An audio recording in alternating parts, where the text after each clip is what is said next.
ഈ വിഷയത്തിൽ കേരളത്തിന്റെ മുഖ്യമന്ത്രി കെ.എസ്.യുവിനെ കാണേണ്ടതില്ല എന്നല്ല പറഞ്ഞത്. ആ യൂണിറ്റ് കമ്മിറ്റിക്ക് സ്വാഭാവികമായിട്ടും ഗവൺമെന്റ് ഫിഡർ നിയമനവുമായിട്ട് അവർക്ക് റോളില്ല എന്നാണ് പറഞ്ഞത്.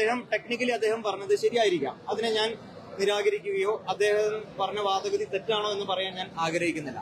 പക്ഷേ ആ യൂണിറ്റ് കമ്മിറ്റിയിലെ വിദ്യാർത്ഥികളുടെ വൈകാരികതയോടൊപ്പം നമ്മൾ ചേർന്ന് നിൽക്കുന്നു. അത് മുഖ്യമന്ത്രി ആ തരത്തിൽ, ഞാൻ കഴിഞ്ഞ ദിവസം മാധ്യമങ്ങളെ കണ്ടപ്പോഴും ഞാൻ പറഞ്ഞിരുന്നു, മുഖ്യമന്ത്രി അല്പം കൂടി ജാഗ്രത ആ ഒരു വിഷയത്തിൽ പുലർത്തേണ്ടിയിരുന്നു. അതിന്റെ ഒരു അഭിപ്രായം സംസ്ഥാന കേസ് കമ്മിറ്റിയുടെ അധ്യക്ഷൻ എന്ന നിലയിൽ എന്റെ ഒരു അഭിപ്രായം ഞാൻ പറഞ്ഞതാണ്. പിന്നെ ഇത് ഹിന്ദു ഐക്യവേദിയുടെ ആളുകൾക്ക് അപ്പോയിന്റ്മെന്റ് കൊടുക്കുന്ന വിഷയമായിട്ട് കൂട്ടിക്കെട്ടേണ്ട യാതൊരു കാര്യവുമില്ല. കാണാൻ പറ്റുന്നുണ്ട്, താങ്കളെ കാണാൻ പറ്റുന്നില്ല.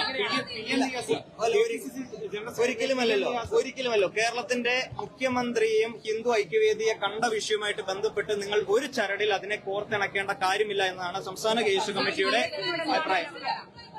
അല്ല, നിങ്ങളുടെ പോരാട്ടത്തിന്റെ ഫലമായി അധികാരത്തിലെത്തിയ സർക്കാരിന്റെ തലവൻ നിങ്ങളുടെ കൂടിക്കാഴ്ചയ്ക്ക് അനുമതി നൽകുന്നില്ല, പകരം ഹിന്ദു ഐക്യവേദി നേതാവിനെ കാണുന്നു. അതാണ് വിമർശന വിധേയമാകുന്നത്. അല്ല, ഞാൻ സൂചിപ്പിച്ചല്ലോ, ഒരു രാത്രി ഇരുട്ടി വെളുത്തു എന്നതുകൊണ്ടൊന്നും ലോകാവസാനം സംഭവിക്കുന്നില്ല. ഞാൻ പറയുന്നത് കേരളത്തിന്റെ മുഖ്യമന്ത്രി തിരുവനന്തപുരത്തുണ്ട്. നിരന്തരമായി അദ്ദേഹത്തെ കാണാനുള്ള അവസരം കെ.എസ്.യുവിനുണ്ടാകും.